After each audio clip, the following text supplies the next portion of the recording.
Today we're gonna read a book called A Porcupine Named Fluffy, and the date is February 5th, 2000. When Mr. and Mrs. Porcupine had their first child, they were delighted. Now he needed a name.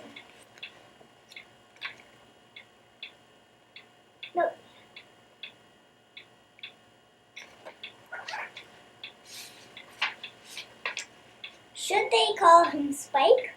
No, Spike was too common. Should they call him Lance? No, Lance was sounded too fierce.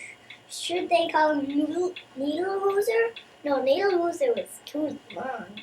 Prickles? Porky? Quillian? Then together they had an idea. Let's call him Fluffy. It's such a pretty name, Fluffy.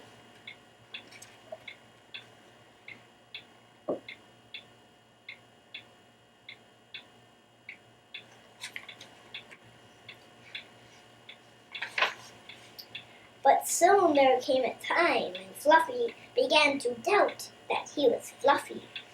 He first became suspicious when he backed into a door and stuck fast. That was not a Fluffy thing to do.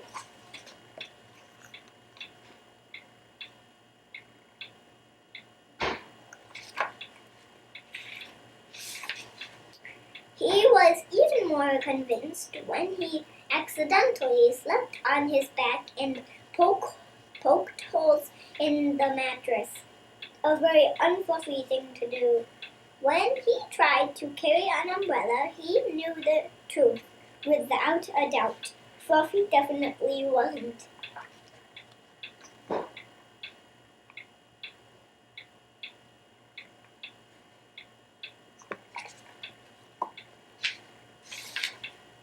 So he decided to become fluffier. Clouds are fluffy, he thought. I'll be a cloud, but he couldn't stay up.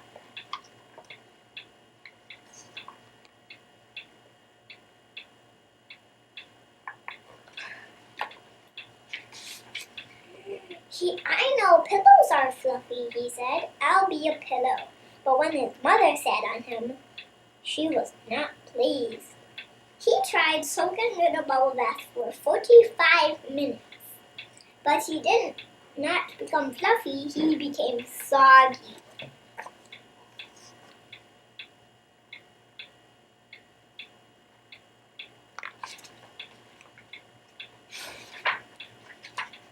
He tried whipped cream.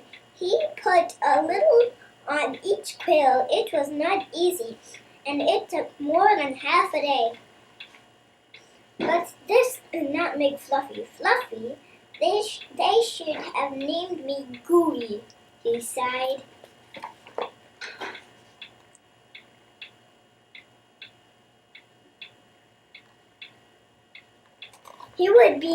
People would love to eat that, wouldn't they? He ate a lot of fluffy marshmallows. He rolled in shaving cream and feathers. He even tried to become a bunny, but the truth remained, Fluffy wasn't.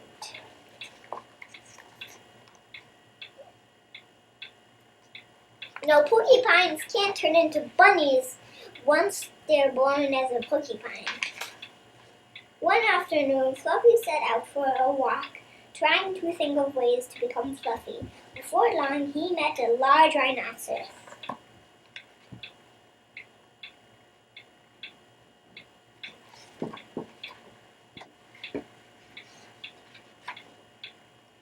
"Grrr," said the rhinoceros.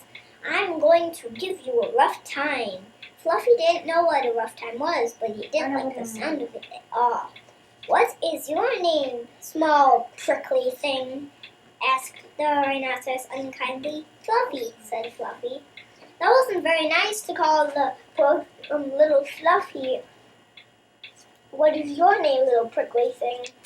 The rhinoceros called him very unkindly he talked.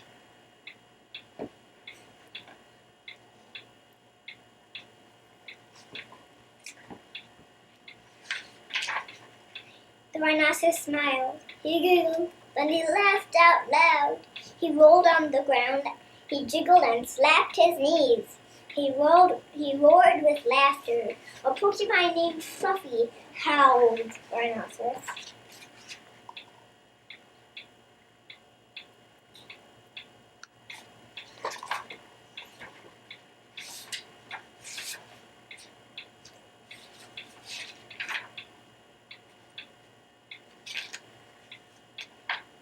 Fluffy was embarrassed, but he tried to be polite.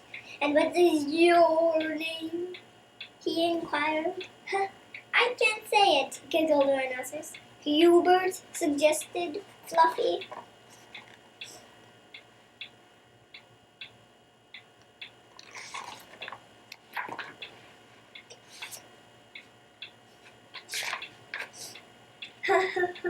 "Oh, help, I just can't say it. I'm laughing so hard," said the Rhinoceros.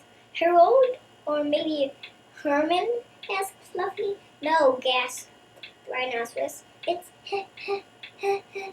Hippo." "I never heard a porcupine named Fluffy or a rhinoceros named Hippo."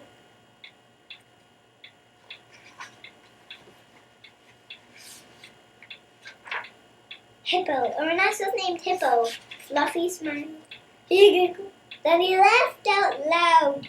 He jiggled and slapped his knees. He howled with laughter. "A rhinoceros named Hippo," he cried.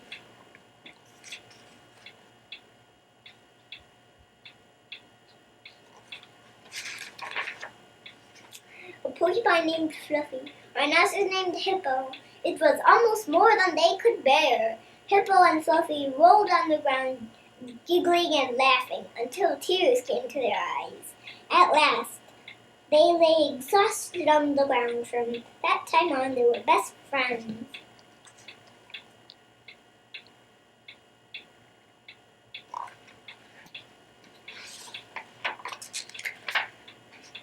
And Fluffy didn't mind being Fluffy anymore, even though he wasn't. The end. Now here, we're going to do a little play about knights a long, long, long time ago. Follow us.